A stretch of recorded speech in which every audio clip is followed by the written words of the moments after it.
Bonjour, bienvenue dans ce tutoriel. Aujourd'hui, on va explorer toujours le configurateur IKEA 3D pour les cuisines méthodes.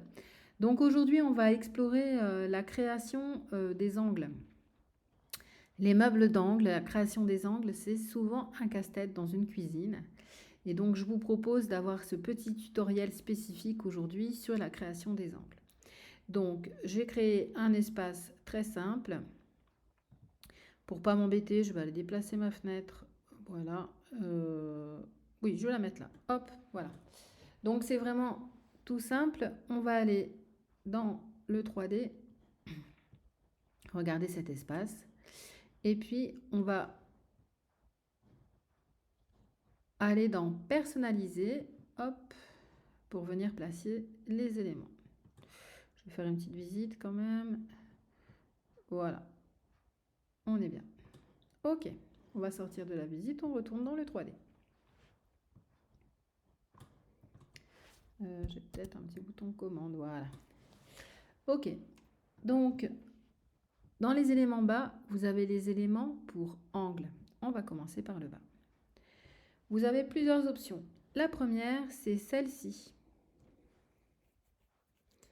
Là, de quoi s'agit-il? Il s'agit d'un meuble qui est juste un caisson tout simple.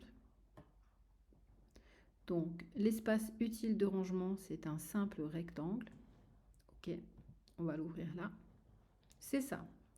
Sur lequel on a rajouté des bords qui vous permettent d'avoir des côtés en 60, en 60 de large,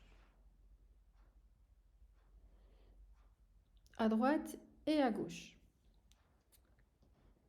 Alors ça c'est bien, par exemple, si vous voulez venir le placer, on va le déplacer, hop hop hop, on va le tourner, grosso modo comme ça, et on va venir le placer là. On va retourner dans définir mon espace, et on va supposer que j'ai un mur comme ça. Est-ce que ça match?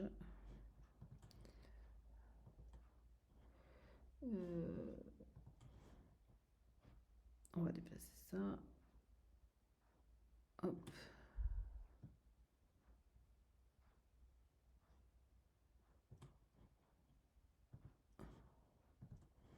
Ok.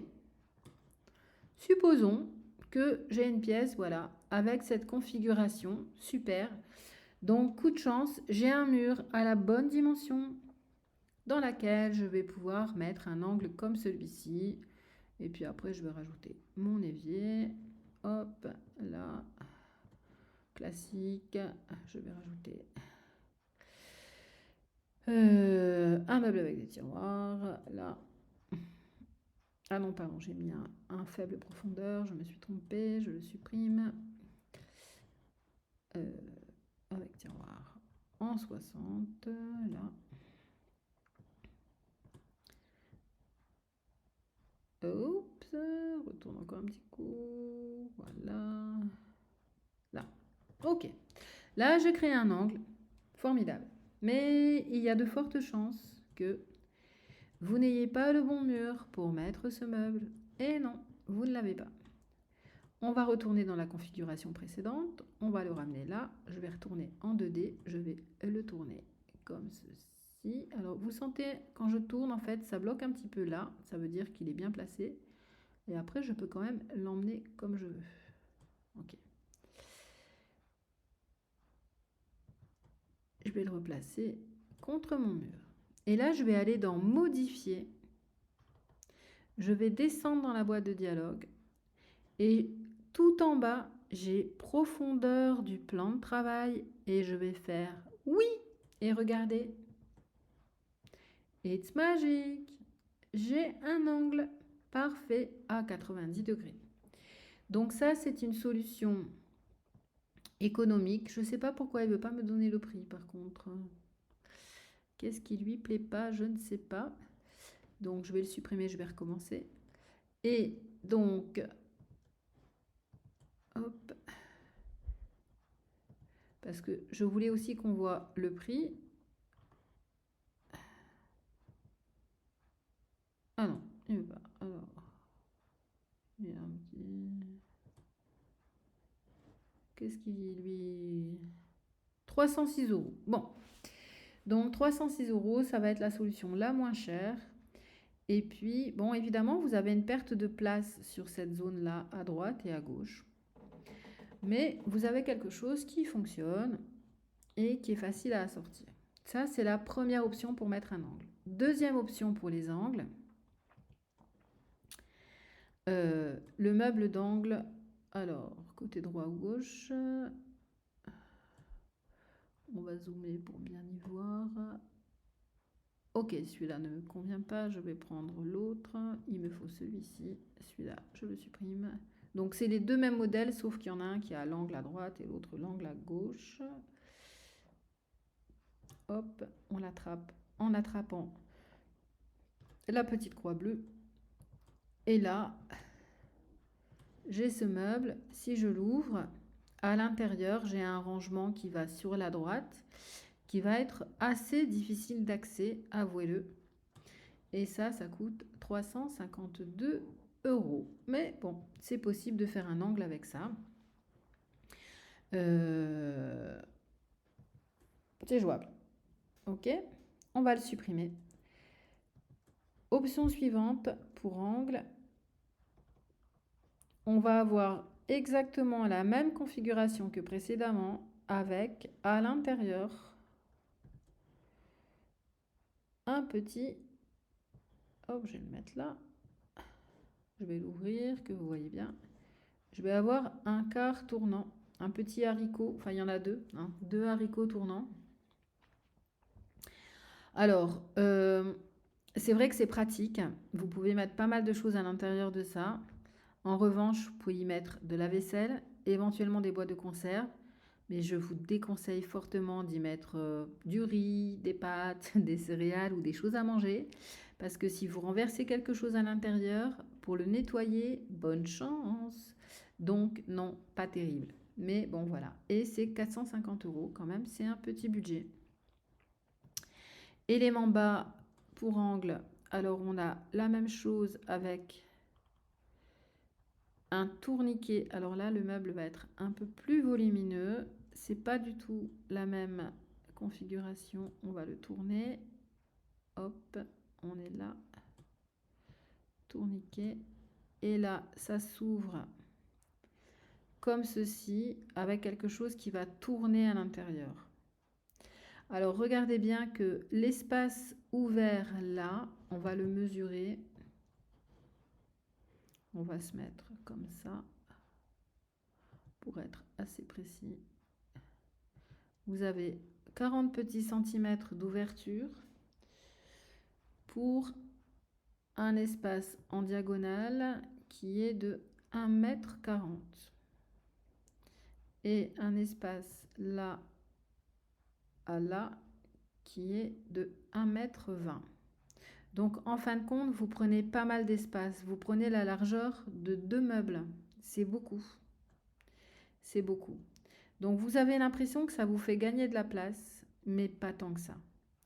Les architectes d'intérieur vous diront que vous ne gagnez pas de place avec ces meubles et vous perdez de l'argent. En outre, c'est peu ergonomique et en termes de rangement, si vous allez ranger un plat un peu grand, des plats à tarte, des gamelles, etc., vous allez devoir les passer en diagonale. Il va falloir vous tortiller, vous mettre à genoux. C'est pas super pratique. Et ça coûte la modique somme de 400 euros. Et encore chez Ikea, c'est moins cher, hein. Chez d'autres cuisinistes, on peut monter à 1500 euros pour un simple meuble d'angle. C'est un truc de fou. Voilà. Donc, je crois qu'on a fait le tour pour les angles chez Ikea, de ce qu'ils proposent.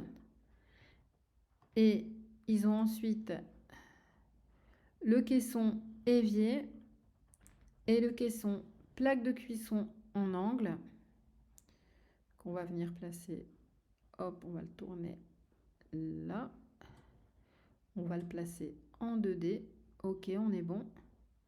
Et sur celui-là, on va faire modifier. Donc, comme précédemment, vous allez Profondeur du plan de travail, toc. Et là, celui-là, pareil, modifier. Profondeur du plan de travail, toc. Et là, regardez, vous allez pouvoir faire votre cuisine, par exemple. Là, vous avez la place d'ajouter des meubles. On va faire une petite configuration rapide avec tiroir. Je ne sais pas trop combien il nous reste. Donc, on va sélectionner profondeur 60. Et puis, on va mettre ça, ça et ça. Regardez, hop, on s'est fait une petite cuisine sympa, originale, vite fait. Juste comme ça. Ok, allez, on continue. On va faire modifier. On va la personnaliser rapidement. On va remplacer ça par quelque chose. Allez, on va mettre ça partout. Et puis, modifier le plan de travail qu'on va remplacer, pardon, par un bois clair. Hop, regardez, sympa. Ok, on a fait ça. Maintenant, on va aller voir les meubles d'angle du haut. Donc, dans les éléments muraux, vous avez pour angle. Alors, vous voyez, il n'est pas en premier, hein, il est en 4e, alors que là, il est en premier. Hop. Donc, en hauteur, vous avez pas mal de possibilités. Vous voyez.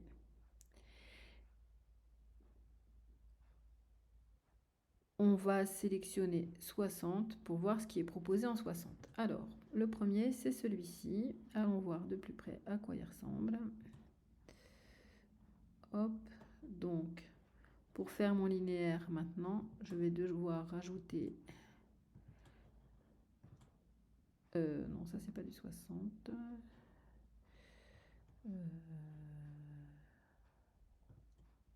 Ok. On va le mettre là. Pour vous montrer l'alignement.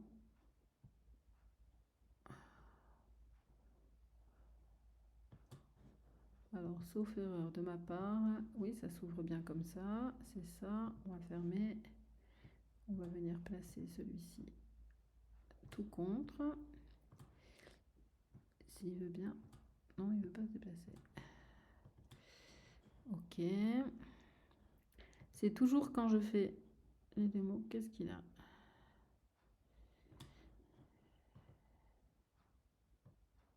Voilà, ok, j'ai compris.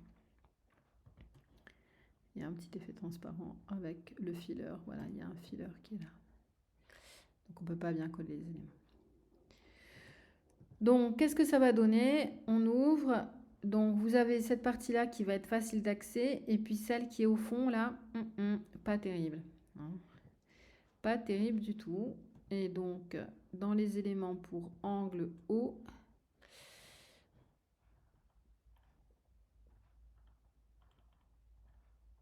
vous avez grosso modo cette possibilité, puis une deuxième possibilité qui est celle-ci. Voilà, ça, sur lequel on va pouvoir aller venir coller un caisson. Donc là, on aura moins de perte de place.